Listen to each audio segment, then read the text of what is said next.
Ladies and gentlemen, please be seated.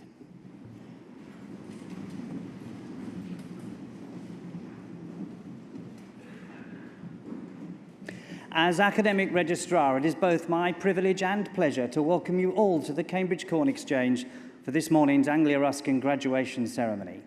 We've all gathered here today to celebrate the success of the class of 2018. Graduation ceremonies date to the 15th century, and that tradition has developed since. Roughly translated, graduation means taking a step. And graduation symbolises the move of the former student, now called a graduand, into a new role in society as a graduate, where they will use the skills and talents developed during their studies to contribute to the future advancement of society. Each graduate will cross the stage and shake hands with the Vice-chancellor to symbolise their transition to this new role. We will applaud them for their success so far, but also in anticipation of the contribution we expect them to make to society in the future. At the conclusion of the ceremony, the Vice-chancellor will formally admit all new graduates to the community of scholars, and as new members of that community, as the academic procession leaves the stage, the new graduates will join the procession, and that will bring the ceremony to a close. During proceedings, those graduating with higher research awards will have their hoods placed upon them by the Vice-chancellor to indicate that they have attained the very highest levels of academic achievement. So it's now time for us to begin our formal proceedings. I hereby declare the ceremony to be in session, and I call upon the Vice-chancellor, Professor Ian Martin, to address you all. Vice-chancellor.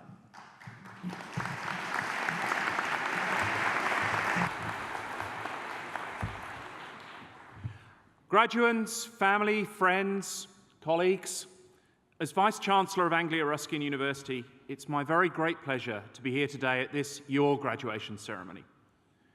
Firstly, congratulations on reaching this really significant milestone and graduating from your chosen course. Today, it's a great opportunity to celebrate your achievements to date and really enjoy the moment. But it's also perhaps an opportunity to reflect on the multitude of careers that stretch out in front of each and every one of you.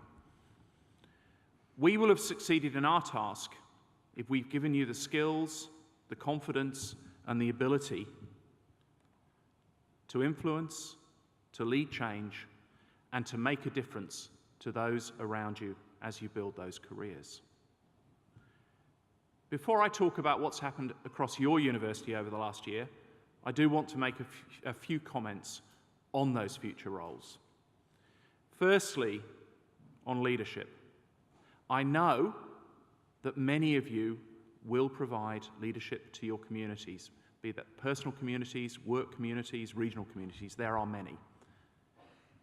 In the main, I'm not talking about the big L leadership that comes with jobs that have a title, but actually the much, much more important little L leadership that each of you can and should bring to improve things within those communities and your own area of influence.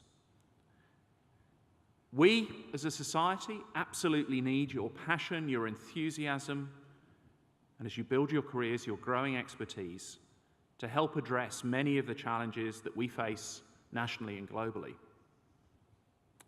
But above all, we need you as experts. Experts who are prepared to engage in debate, experts who are happy to harbour rightful doubt, and above all, experts who work to ensure that the decisions that society makes are solidly built upon evidence, albeit tempered with a healthy slug of social justice. Expertise and the power of the academic and scientific process have underpinned almost all of the progress that society's made over the last 200 years. But being an expert in that field, whatever that field is not the same as having no doubt and no uncertainty. Indeed, the true expert is the honest broker who shares both the strengths and gaps in current knowledge with others. Experts who hold no doubt are almost as, and perhaps more dangerous, than fanatics who hold opinion without evidence. The great thinkers of the past 100 years have helped me frame how I interpret that evidence and expertise. And I would encourage all of you today to do the same. Look back and look forward. Without both perspectives, you will not gain a true picture. Bertrand Russell, whose views were, and in many quarters still are, somewhat controversial, said, "To teach how to live without certainty, and yet without being paralysed by hesitation, is perhaps the chief thing that philosophy, and I would add to that, education more broadly, in our age can do for those who study it." Words that are as true now than when they were written 70 to 80 years ago. My second thought, and this is more of a personal reflection, is whatever the challenges out there at the moment, don't be ground down by those who persist in saying everything is going backwards. Yes, there are real challenges that society faces. But actually, on reflection, there is, for most in society, never been a better time to be alive. The challenge is not the opportunities, not what we can do, but it's how we make sure those benefits from all the things that are possible are shared right the way across society. You have a role to play in helping that happen, but please don't be pessimistic. We won't progress if you are. All of this relies on and will continue to rely on the iterative process of discovery, harbouring doubt, robustly challenging accepted views, the very characteristics that are why we have universities and why ARU is here. You, as our graduates, can and must make a difference to those around you, the wider community, and I know for some of you, through leadership on a much bigger stage. To turn now to this, your university. The year you graduated, 2017-18 academic year, was our 25th of being a university. We achieved university status on the 16th of June 1992, a milestone in a history that started not very far away from here with John Ruskin's inaugural address at the opening of the Cambridge School of Art. The power of education, the importance of access to that education, and being innovative and disrupting current models were part of our institutional DNA from that day onwards. Over that past quarter of a century, more than 150,000 students have walked across a stage similar to today, graduating in qualifications ranging from architecture to zoology and an awful lot in between. In each of those 25 years, we've seen major changes, major developments, and quite a few challenges. And the last 12 to 18 months have probably been more challenging for the university sector than at any time in the past 30 years.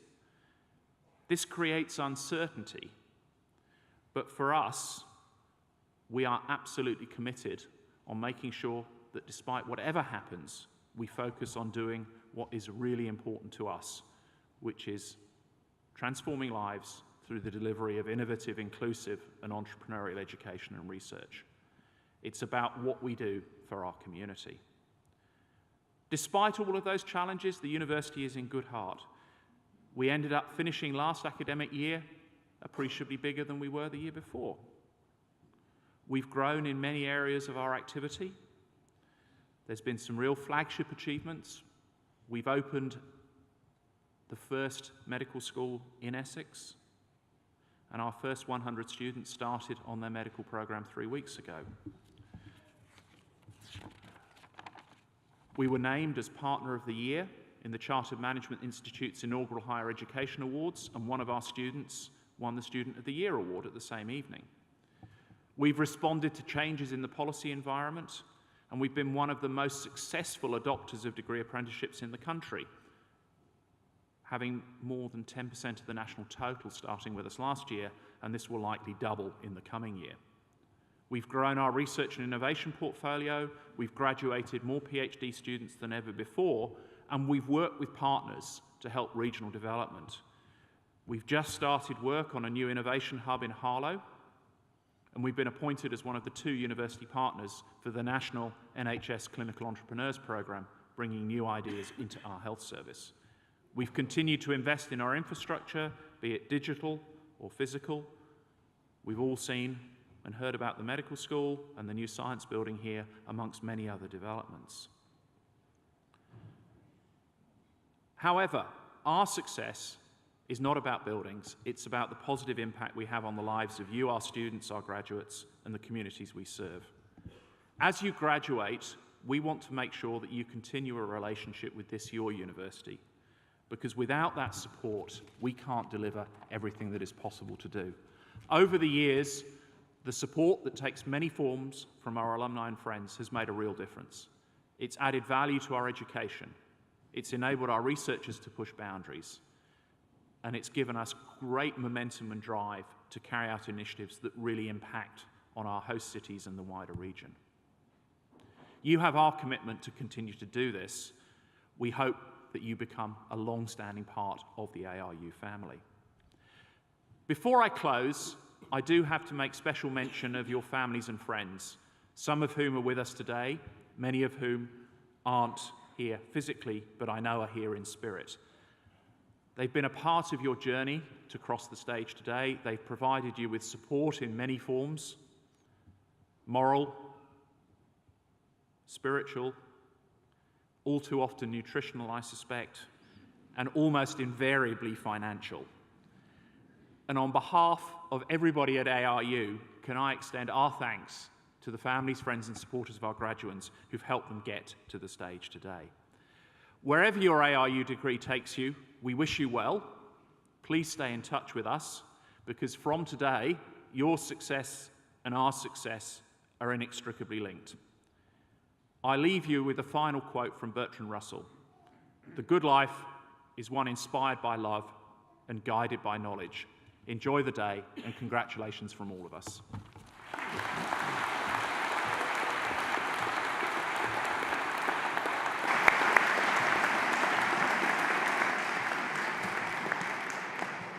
Vice-Chancellor, thank you.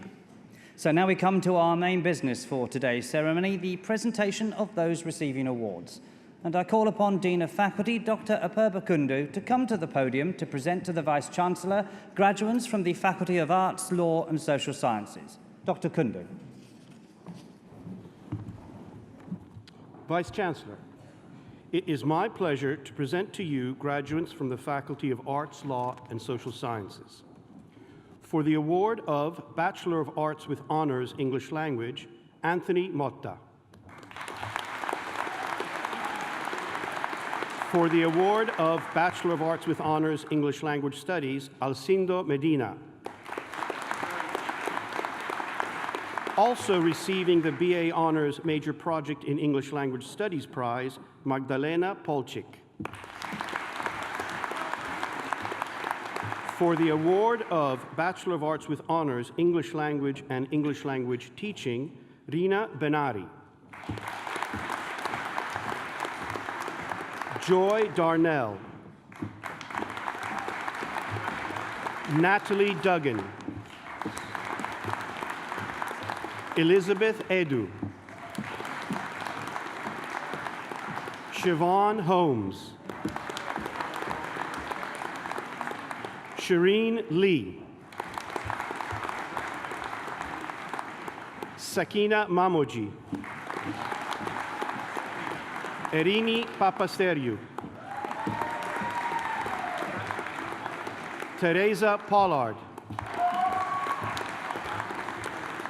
Also receiving the BA Honors Major Project in English Language and English Language Teaching Prize, Joanna Pulchowska. Daniel Smith. For the award of Bachelor of Arts, English Language and Linguistics, Ruksar Jaukat.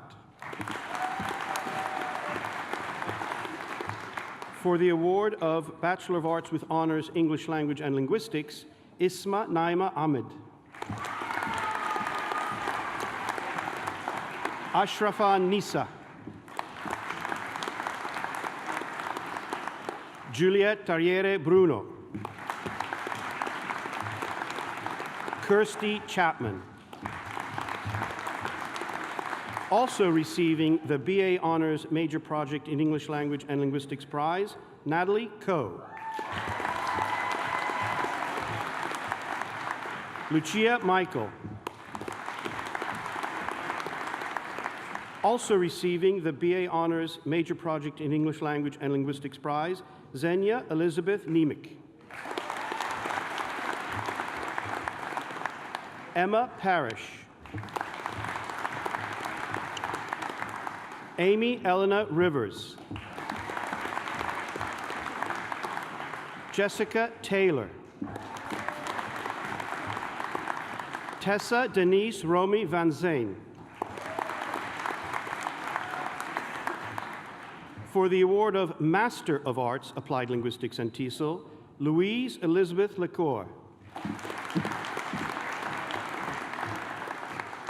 Siobhan Miranda Lyons. Fimwipa Tabsuwan. For the award of Master of Arts Intercultural Communication and also receiving the Vernon Prize, Evis Bakiri.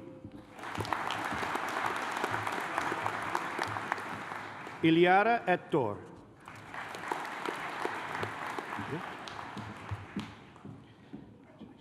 Susan Kikelomo Irele.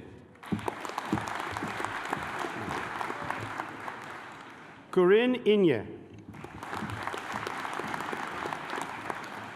For the award of Postgraduate Certificate, TESOL and Materials Development, Gitika Gopinath. For the award of Master of Arts, TESOL and Materials Development, Yi Lei Ko.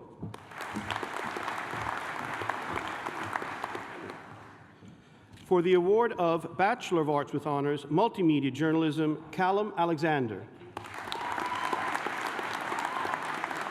Louis Peter Camp. Amy Carpenter. Carolina Neves. Annette Lindsay Gregory. Alyssa Catherine Henry. Benjamin Jewell. Sohaib Rashid. Jake Weaver, pardon me. For the award of Bachelor of Arts with Honors, Film Studies, Jessica Harris King. Ben Law. Thomas Lillywhite. Reese David Lofty. Simon Poggi. Matthew Reed. Catarina Rodriguez. Juanita Valerie Sampson. Daniel Sewell. Emily Tandy. Also receiving the BA Honors Major Project in Film Studies Prize, Jessica Tickle. Jacob Wong. For the award of Bachelor of Arts with Honors Media Studies, Leticia Aparecida de Oliveira. Alanta Aristidu. Daisy Barker. Ariana French. Jamie Harms. Also receiving the BA Honors Major Project in Media Studies Prize and the Pat Coyle Memorial Prize and the English and Media Department Outstanding Achievement Award, Elena Haywood.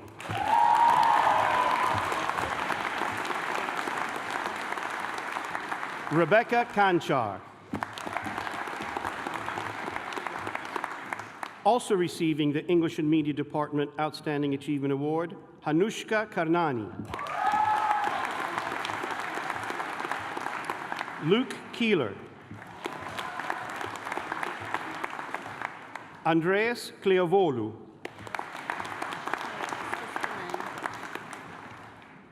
Finian Lassico.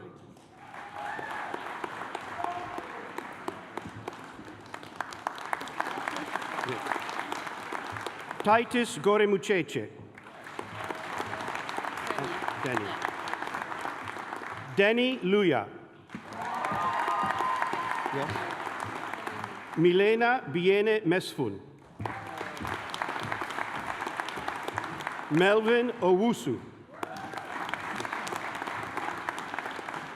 Caleb Palmer. Connor Redmond.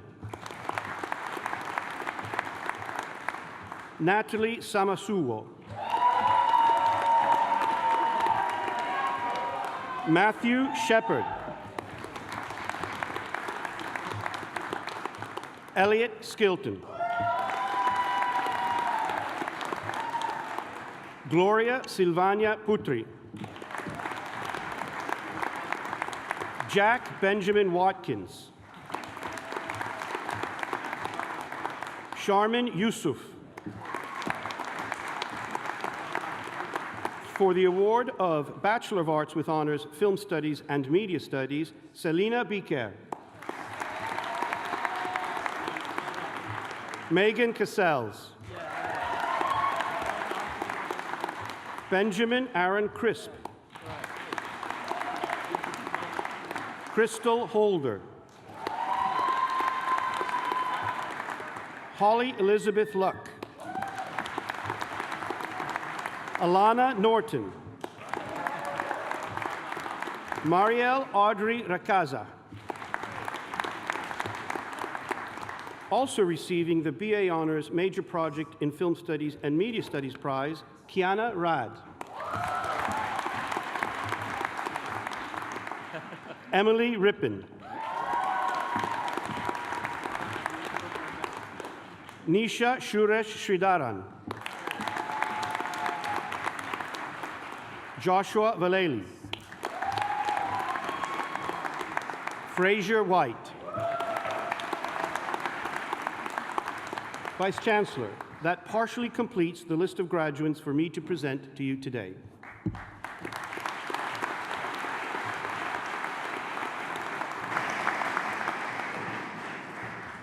Dr. Kundu, thank you.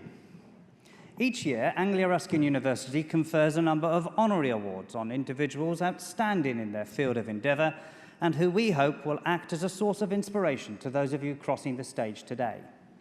Their stunning achievements should make us realise that our own success to date is merely a starting point, and they pose the question, should we too not aspire to success such as theirs?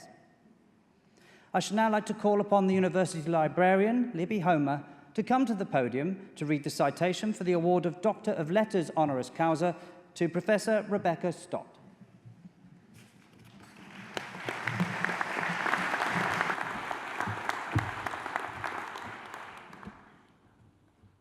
Vice-Chancellor, it is my pleasure to read the citation for Professor Rebecca Stott for the award of Honorary Doctor of Letters. Rebecca Stott is a novelist, academic, broadcaster and historian, and currently Professor of English and Creative Writing at the University of East Anglia.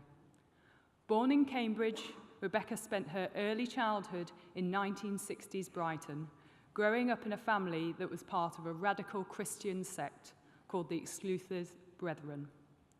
Although Rebecca's father would ultimately liberate his family from the Brethren in 1972, the experience would colour the rest of her life and lead to her writing the Costa Award-winning memoir, In the Days of Rain. After her family split from the Brethren, Rebecca was able to participate fully in mainstream life, and she seized the opportunity with both hands, winning a scholarship to Brighton and Hove High School for Girls, then going to York University to study English and art history. After graduating, Rebecca remained in York to complete her MA and PhD. In the early 1990s, Rebecca taught at both York and Leeds universities before coming to teach at Anglia Ruskin, where she would spend the next 13 years, 5 of them as head of department. During her time here, Rebecca focused on high-quality teaching and research and championed the establishment of creative writing as an exciting and rewarding subject of study. Her legacy is evident in Anglia Ruskin's very popular creative writing postgraduate courses and research programs. Rebecca is a member of the highly select band of writers who have been able to successfully bridge the gap between academia and fiction. Her first novel, Ghost Walk, set in 17th century Cambridge, was shortlisted for the Jelf Group First Novel Award and the prestigious Society of Authors First Novel Award. Her second novel, The Coral Thief, set in post-Napoleonic Paris, has been translated into 12 languages and was serialised on Radio 4's Book at Bedtime. Rebecca's most recent memoir, In the Days of Rain, A Daughter, a Father, a Cult, is based upon her experiences within the closed community of the Exclusive Brethren, and the book's extraordinary power and authenticity could only be achieved by someone who's both a trained novelist and a trained historian. As well, of course, as having first-hand experience of living in such a society. Rebecca's extensive list of non-fiction works include Tennyson, published in 1996, which explores alternative approaches to analysing Tennyson's poetry, Darwin and the Barnacle, published in 2003, which recounts Darwin's obsession with cracking the puzzle of a single aberrant species he found in southern Chile, and Darwin's Ghosts, in search of the first evolutionists, published in 2012, documenting the history of evolutionary theory pre-Darwin.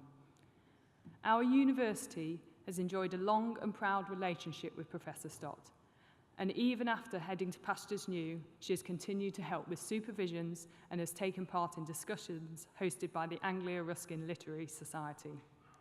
Professor Stott is an internationally renowned writer and academic with long-standing links to our university.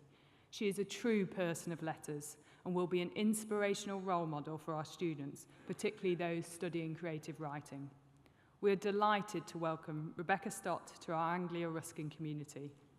Vice-chancellor, it is my pleasure to present Rebecca Stott for the award of Doctor of Letters, honoris causa. We come here and you do that. And then we'll do the magic words.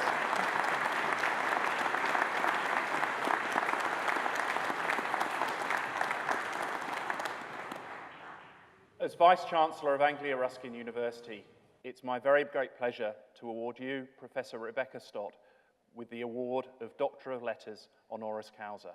Congratulations. And then we do the front.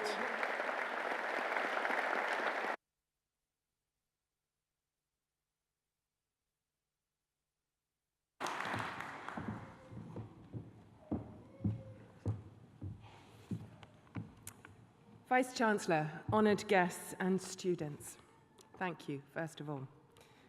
Knowing that I was coming here today and would be addressing you, I looked out my old graduation photo. I found it in a congratulations card my father had made to celebrate the occasion. The first thing I noticed when I looked at that young woman in her graduation gown on the card was how pale she looked, and then I remembered I'd had a hangover. The second thing I remembered is that the reason I got a hangover is that because I'd been dancing the night before. Together, we had danced for 6 hours. My friends and I had all gone dancing, and there was a sense of last time about it all, a delicious sadness and excitement all mixed together that had made us all want to stay out all night dancing. I'd been a bit sneery, if truth be told, about going to the graduation ceremony at all. I like to think of myself as being a bit of an outsider, a bit unconventional, a bit above all that dressing up. But I'd signed up at the end. We all had. I'd borrowed a dress from a friend and a necklace from another friend and polished up my Doc Martens. A nice man helped me on with the robes and pinned on the cape. It was only when I walked out into the Great Hall with my peers and we were all grinning at each other like idiots that I kind of got it. It felt great. It was odd, it was slightly silly even, and the clapping was tiresome and it hurt my hands, but it felt great. It was serious. It felt like we were all on the brink of something exciting, that those of us who'd been out dancing the night before were now a kind of tribe, that we were all a kind of tribe, and that there would be more dancing yet. I realized this wasn't the end of something, it was a beginning. After 3 years, I'd changed, and I would invite you to think now, if you haven't already, about how much you've changed since you arrived 3-4 years ago. York University English Department, where I'd been a student for 3 years, had given me the run of a library. I'd been roaming around from one odd idea to another, reading hundreds of books, testing ideas, trying out new ones, figuring out how to write and how to do research, making mistakes, sometimes hitting nails on heads, sometimes getting good grades and sometimes very bad ones. But I'd also grown up and grown some wings. I wasn't the same. I had confidence in my own ideas, even if they were often a little off the wall. I wasn't afraid to make mistakes. I knew my own mind, not about everything, but about the things that mattered to me. And I knew how important it was to look at things from lots of different sides and how to go about doing that. And I knew it was important to carry on making mistakes. When I'd finished my MA and my PhD 4 years later, I realized that what my university had given me by this time, and I don't know that I have another word for it, is a tribe. There had been a bunch of people, mostly women as it happens, tutors and supervisors and people who believed in me, who put things my way, who recommended me for things, spoke up for me, sent me adverts for jobs, had a quiet word behind the scenes. I was part of a tribe, and I wasn't on my own. Now I am a professor and a mother of grown-up children who have all made their way through the university system. And I try as much as I can to be a mentor for the many students who continue to inspire me. And I try to make sure that I pass on what I was given by those senior tribal members all those years ago. A leg up here, a recommendation there, a boost, some praise, an advert, a recommendation. And there are, of course, still people doing that for me. Remember to help others along as you make your way in the world. You will be a bigger and better person for it.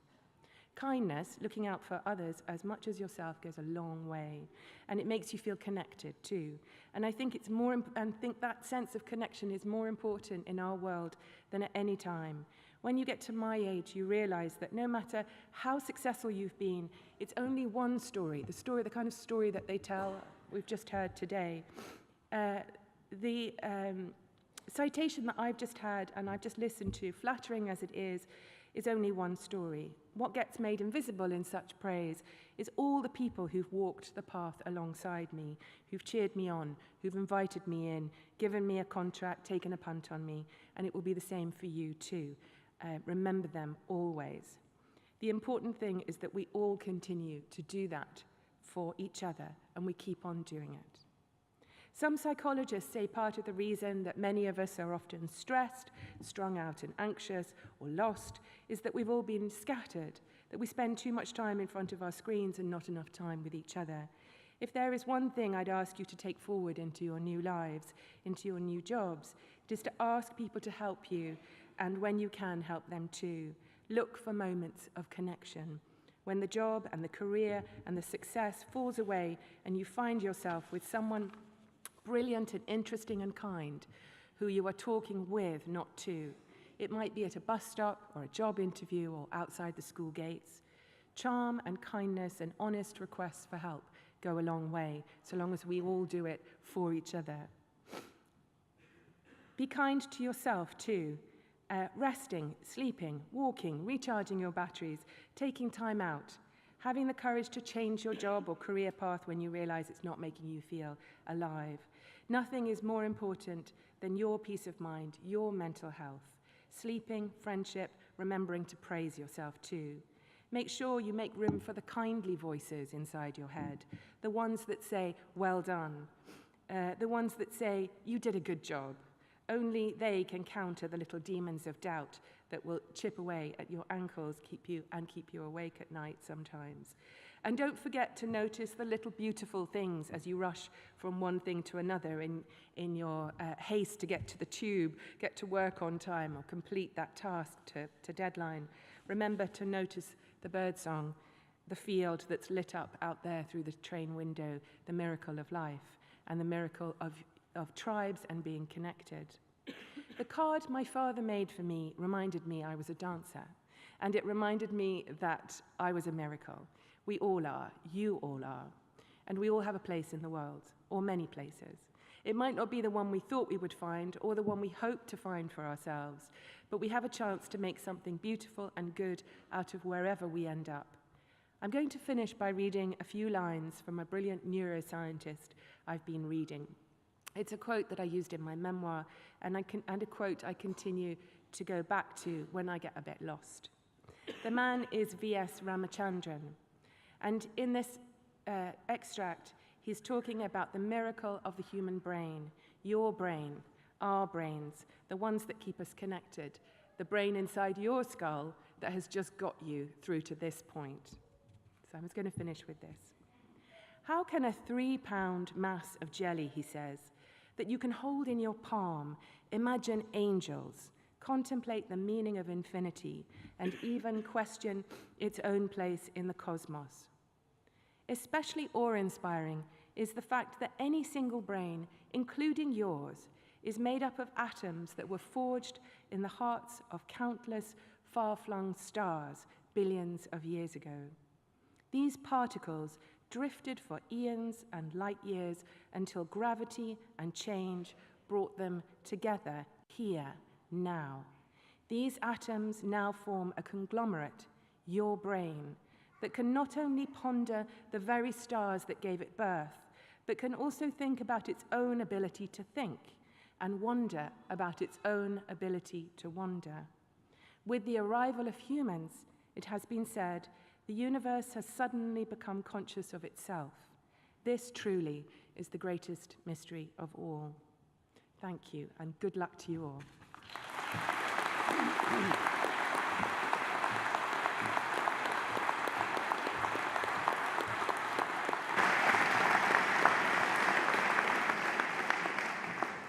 Professor Stott, congratulations.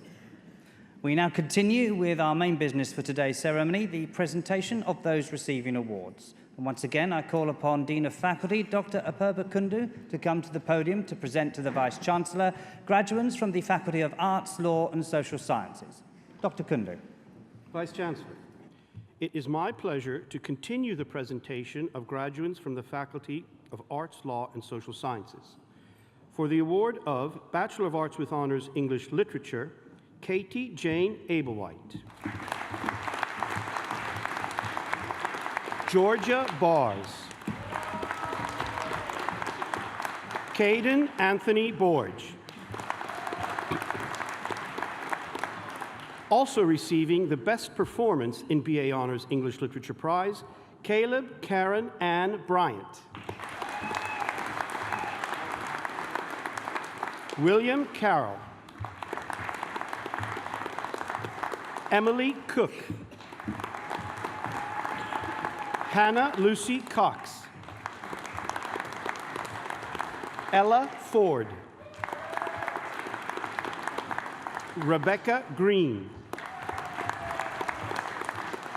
Catherine Hall. Rosanna Claire Hamlin. Chloe Jessica Hanslow. Jessica Ludlow. Rajan Man. Tamilini Menon.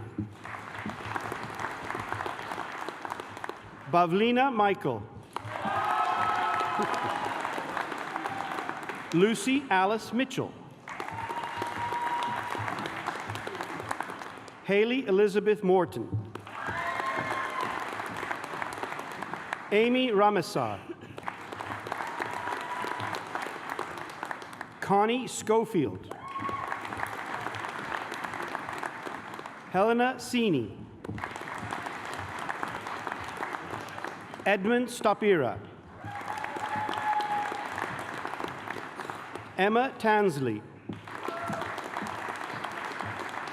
Megan Amy Ward. For the award of Bachelor of Arts with Honours Writing and English Literature, Bethany Ashby. Victoria Bates. Harriet Chappell. Deborah Collett. Shante Marie Fourcar Hazelwood. Zachariah Alexander Forozan. Max Howarth. Catherine Elizabeth Lister. Also receiving the BA Honours Major Project in Writing and English Literature Prize, Megan McNeilage. Isabella Alicia Hausman Mischarevich. Najib Musa, Thomas Odell, Annika Perrin. Also receiving the BA Honors Major Project in Writing and English Literature Prize, Robin Robles. Edward Benedict Tebbs. Georgia Lorraine Yates. For the award of Bachelor of Arts with Honors Writing and Film Studies, Heather Boswell.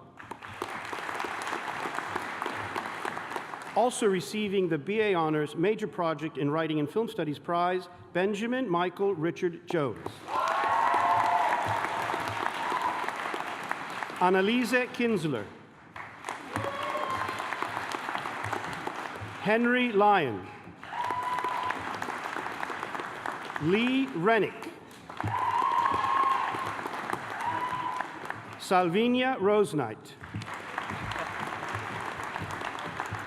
For the award of Bachelor of Arts with Honors Drama and Film Studies, Amy Catherine Johnson. For the award of Master of Arts Creative Writing, Maria Jane Dorman. Michelle Foster. Ben Edward Garrett. Charlotte Hoffman. Daria Shianova. Charlotte Swinsko. Caroline Samantha Ward Vine. For the award of Master of Arts English Literature, Jason Paul Albin. Ellen Sarah Hall. William David Lobley. Edwin John Morehouse Marr. Anna Charlotte Phillips. For the award of Master of Arts Publishing and also receiving the ProQuest Publishing Innovation Award, Matt Everett.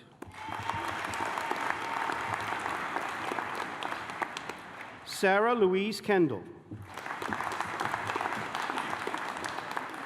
Hannah Morton. Carrie Louise O'Driscoll. Lindsay Nicole Roberts. Also receiving the Cambridge University Press Prize, Yenneke Vordumuden. Claire Vantinel.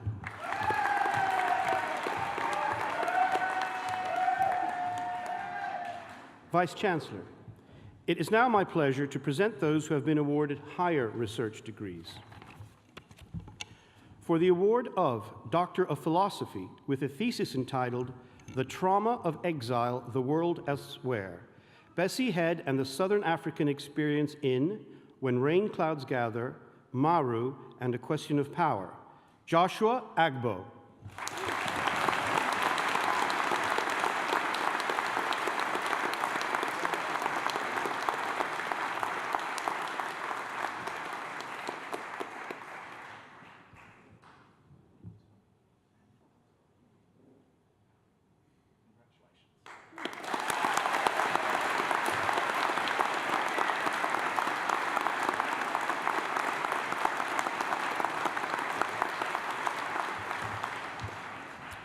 For the award of Doctor of Philosophy with a thesis entitled Cure for the Damned, a novel and the unreliable narrator in contemporary fiction, first-person narrators in The Turn of the Screw, Lolita, The Secret History, and Cure for the Damned, Judy Ann Forshaw.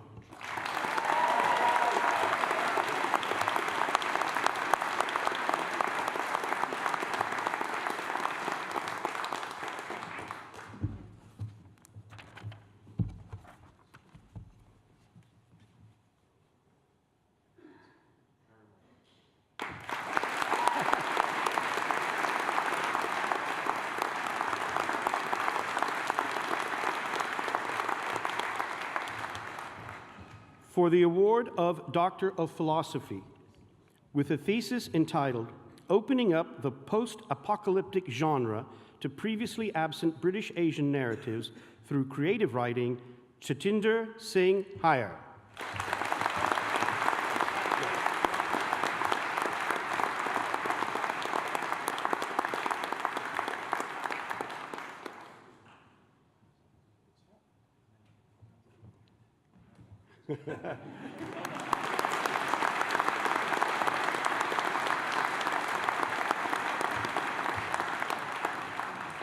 For the award of Doctor of Philosophy, with a thesis entitled Neoliberalism with a Human Face, Critical Perspectives on Hollywood Science Fiction, Stephen William Trinder.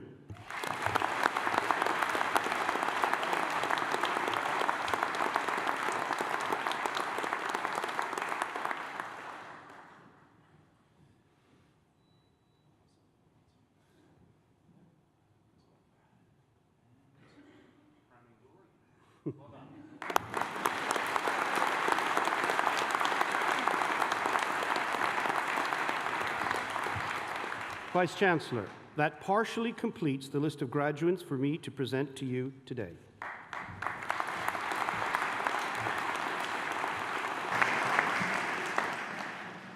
Dr. Kundu, thank you. Each year, Anglia Ruskin University makes a small number of student leader awards, which recognise, celebrate and reward exceptional contributions to Anglia Ruskin University and the wider community through extracurricular activity. Recipients of these awards have exhibited exemplary leadership skills and demonstrate that their work has benefited their fellow students and the wider community. Of the over 7,000 Anglia Ruskin graduates invited to our 2018 graduation ceremonies, only 6 have been selected for one of these esteemed awards, 2 of which we shall present today. I now call upon Neil Henderson, course leader in the Faculty of Arts, Law and Social Sciences, to read the citation for the Student Leader Award for Ariane French.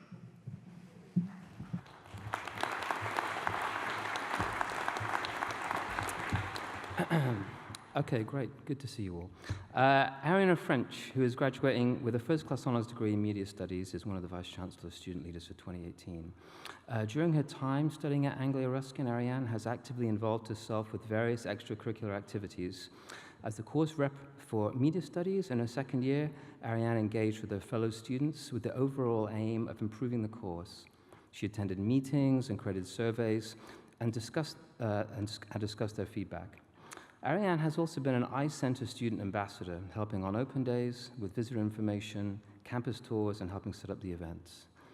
Ariane, alongside this, she further became an ALSS buddy and helped new students settle into university life, assisting them with information and advice, for which she received a certificate of approval from the ALSS dean.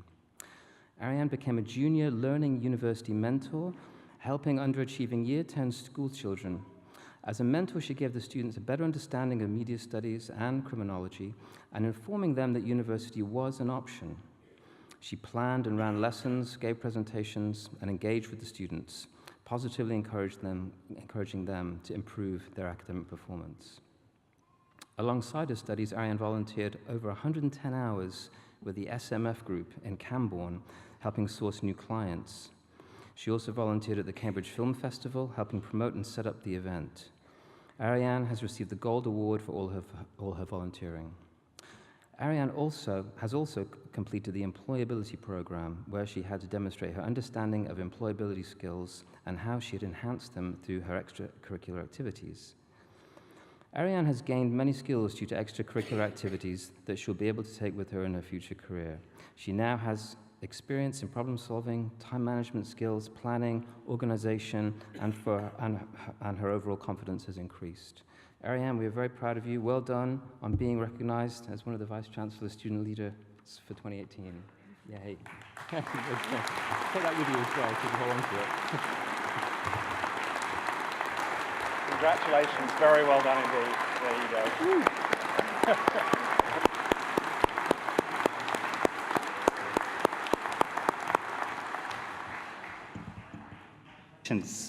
I should now like to ask Neil Henderson to return to the podium to read the citation for the next Student Leader Award recipient, Eleanor Haywood.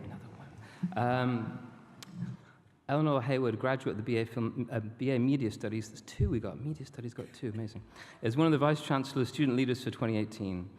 Eleanor is the co-founder and for 18 months was the editor and president of the Ruskin Journal. This role has given her a wide variety of skills from running committees, delegating tasks, and setting up the online newspaper website. The hard work that Eleanor and her colleagues have put into the running of the student newspaper was recognized when they were the recipients of the Best News Society at the Student Awards. Eleanor has received the Gold Level Volunteering Award from the many hours she's worked on the university newspaper. She spent 4 months setting up the paper initially and then devoted a considerable amount of time engaging with students, listening to their opinions and ideas on ways to improve student media on campus. Much of her volunteering has been spent helping and encouraging students, and as a result, she was awarded the Society Honors for her dedication to the student experience. In her last year of studies, Eleanor has been a course representative. Through dealing with students' course issues, complaints, and suggestions, she showed her strong leadership skills. Eleanor met with a variety of staff to ensure the student comments and ideas were heard. She was also the Publicity and Liaison Officer for CAM-FM. Eleanor helped train students to be presenters and producers on CAM-FM, as well as arranging numerous events. Eleanor has gained valuable skills through her various extracurricular activities, which will be transferable into her work life, as well as supporting and encouraging her fellow students. Eleanor, we're very proud of you. Well done for being recognized as one of the Vice-Chancellor student leaders for 2018. Well done. Hey.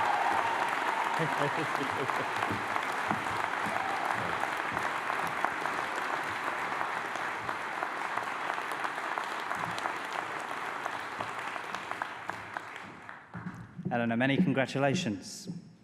We now continue with our main business for today's ceremony, the presentation of those receiving awards. And once again, I call for Dr. Apurva Kundu to come to the podium to present to the Vice-Chancellor graduates from the Faculty of Arts, Law and Social Sciences. Dr. Kundu.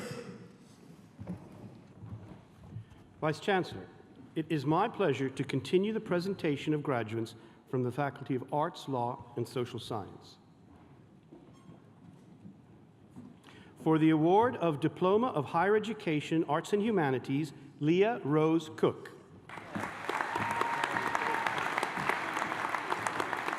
For the award of Bachelor of Arts with Honors, Arts and Humanities, Azim Ahmed. Ars Isen. Chilel Jawara. Benjamin J. Willison. For the award of Bachelor of Arts with Honors History, Grace Allen. Ian Atkinson. Benjamin John Barnes. Jeremy Beatty. Joseph Brewer.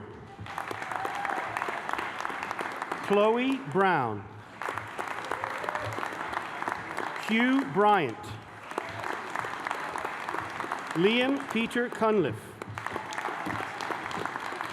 Olwen De Smit. Ben Dillon. Also receiving the Thomas Davis History Prize, Julia Drake. Tom Etheridge. Jack Fitch. Stuart Innes. Sarah King. Abbas Kisambira. Michael Kitchener. Isabel Sophie Larter. Ella Liddell. Matthew Little. Bethany Mattox. Brandon McKee. Harry McLean. Thomas Miller. Thomas Miller Carr. Gary Moores. Also receiving the prize for Best Major Project History, P.J. O'Gorman. Rebecca Tamsin Page-Wright. Rajan Parmar. Mina Perkins. Lindsay Powley. Wesley Proctor. Joel Ramsey. Lauren Redgewell. Craig Gerald Royal. Zoe Shuttlewood. Catherine Rochelle Lynn Stoltz. Thomas Ward. For the award of Bachelor of Arts with Honors Philosophy, Yasmin Abrams. Allison Mary Ballum. Katie Blanchard. Max Caton. George William Curzon. Stuart James Dix. Caroline Gore. Kirsty Charlotte Peterson. Amy Louise Romang. Jasmine Ruparella. Niall Shaw. Abigail Stockdale Fisher. Jake Morgan Robert Suter. For the award of Bachelor of Arts with Honors Philosophy and English Literature, Bethany Anderson. For the award of Master of Arts, Pastoral Theology, Scott Anthony Watts.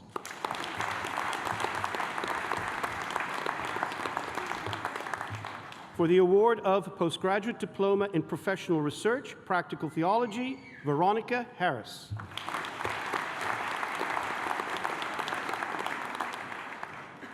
Vice-chancellor, it is now my pleasure to present those who have been awarded higher research degrees. For the award of Professional Doctorate, with a thesis entitled, Where Words Meet the Word, an exploration of a theopoetic paradigm for ministry of word, Sally Annette Buck.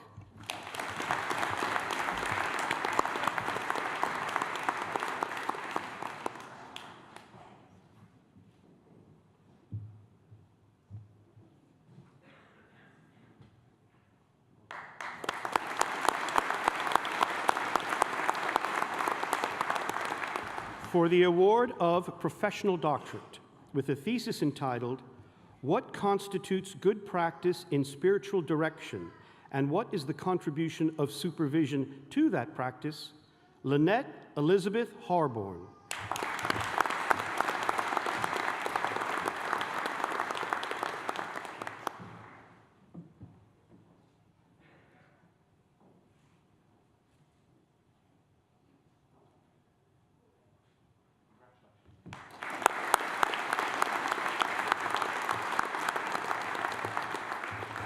For the award of Professional Doctorate, with a thesis entitled, What is the Impact on the Ministry of Clergy of Engaging in Creative Repair Activities in a Group, Anne Cecilia Holmes.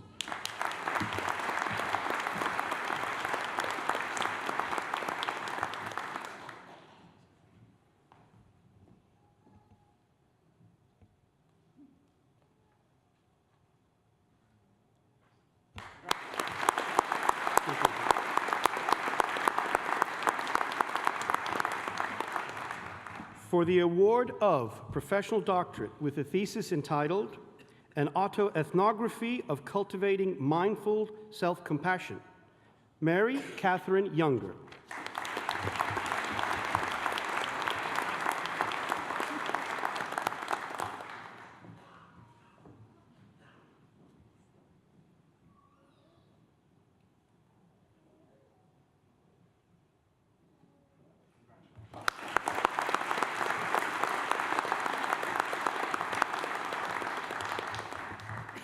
For the award of Doctor of Philosophy, with a thesis entitled Reaction and Renewal, Labor's Broad Church in the Context of the Breakaway of the Social Democratic Party, 1979-1988, Paul John Frederick Bloomfield.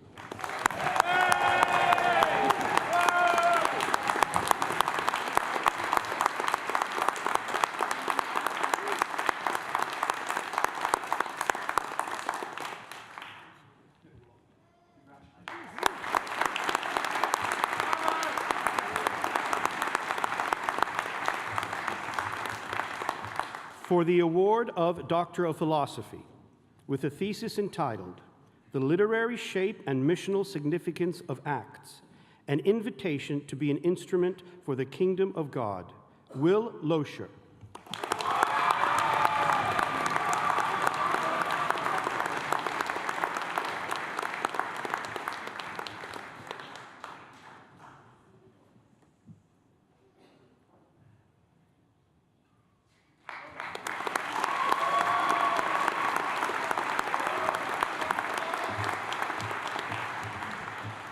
For the award of Doctor of Philosophy, with a thesis entitled Theologies of Ministry Among Older Roman Catholic Sisters in the UK, Catherine Mary Sexton.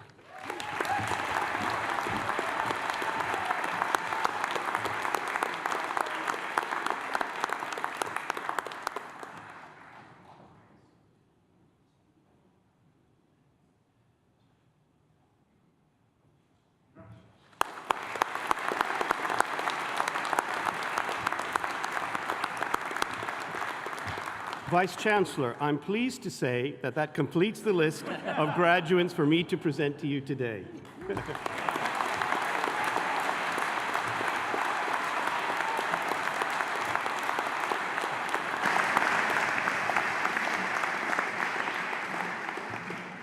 Dr. Kundu, thank you. We are now approaching the end of the ceremony, but first I should like to ask Natalie Cole, one of our wonderful new graduates, to propose a vote of thanks on behalf of all of those receiving awards today. Natalie. Thank you. Vice-Chancellor, honoured guests, ladies and gentlemen, fellow graduates, it is my pleasure to offer the vote of thanks today from myself and on behalf of all the students graduating at this ceremony. Today marks both a culmination of and a departure from the past 3 years of our lives here at Anglia Ruskin.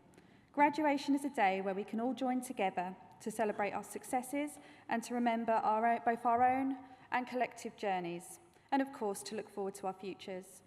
I think I can speak for all of us when I say that this journey has not always been an easy one, but we've persevered and achieved our goals, which is something that we should all be immensely proud of. However, very few of these goals could have been achieved without the help of others. This event is a perfect opportunity to thank these very special people for their consistent and tireless efforts. Firstly, on behalf of all the students present here today, I would like to offer thanks to our course leaders and lecturers who have been a continuous source of support and encouragement. Not only have they devoted their time to teaching us everything we need to be successful in our futures, but they have often supported us in ways that we couldn't have imagined at the beginning. Whether it has been through tutorials, supervision sessions, study sessions, or random late-night panicked emails, they've always been there to guide us through, always going above and beyond expectations and providing us with what we need to achieve our aims, and caring enough to make us believe in ourselves, even when we thought we just weren't good enough. Even now, some still continue to support us through our applications, research proposals, and references, and we can't thank you enough for everything that you do and continue to do for us. Secondly, the work behind the scenes of Anglia Ruskin can often go unnoted and taken for granted by so many of us. So I'd like to take this opportunity to thank our varied and extended support staff, our librarians and library assistants that always find the right resource for the occasion, our catering staff who don't judge us whether it's the first or third cup of coffee and a slice of cake of a morning and always have a smile on their face, technical support staff who have often got us out of a scrape and usually when we thought we got out of giving that last-minute presentation. But it's also important to mention our administrators, who literally keep the university running for us, and our student services, who include Study Skills Plus and the employability team, who try to give us the best start and have always been more than happy to guide us through. I would not be able to give a vote of thanks without acknowledging those nearest and dearest to us. Our families, our friends, our partners, Their love and support has often been the only thing to keep us going through our exam and research-induced existential crises, and for that we'll be forever thankful, although another slice of cake would have been a nice touch. It's also important to say a thank you to each other. We've worked hard and given ourselves the best chance of success on our chosen paths. We should all be very excited about what the future holds for us. I found a real appreciation for philosophy during my time here, so I'll leave you with a few words from Epictetus.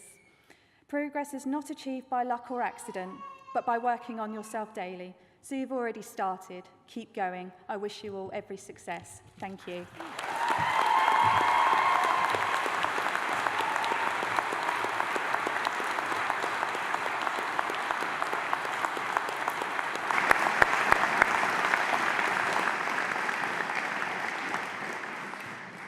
Natalie, thank you and well done. I should now like to call for one final time on the Vice-Chancellor to address the new graduates. Vice-Chancellor.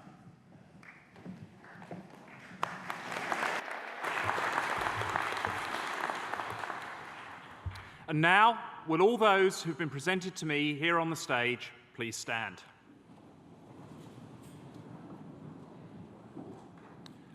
As Vice-Chancellor of Anglia Ruskin University, I hereby admit you to the degrees, diplomas and awards which have been presented to me here today.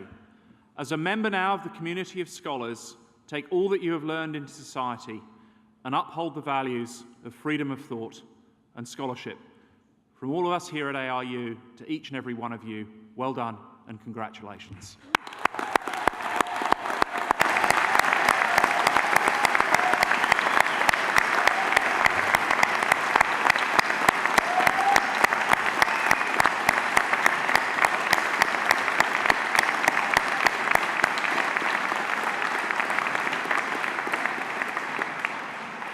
And finally, in recognition of both the support that your families and friends have provided to get you to here today, but also the wonderful clapping and cheering they've given you all as you've crossed the stage today, could you turn and face them and return the honour?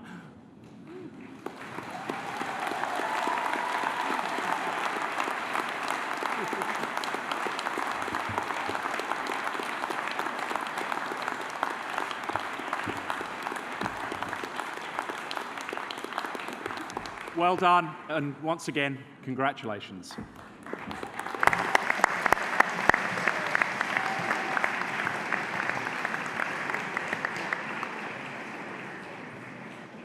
Ladies and gentlemen, that brings us to the end of the ceremony, and I hereby declare proceedings closed.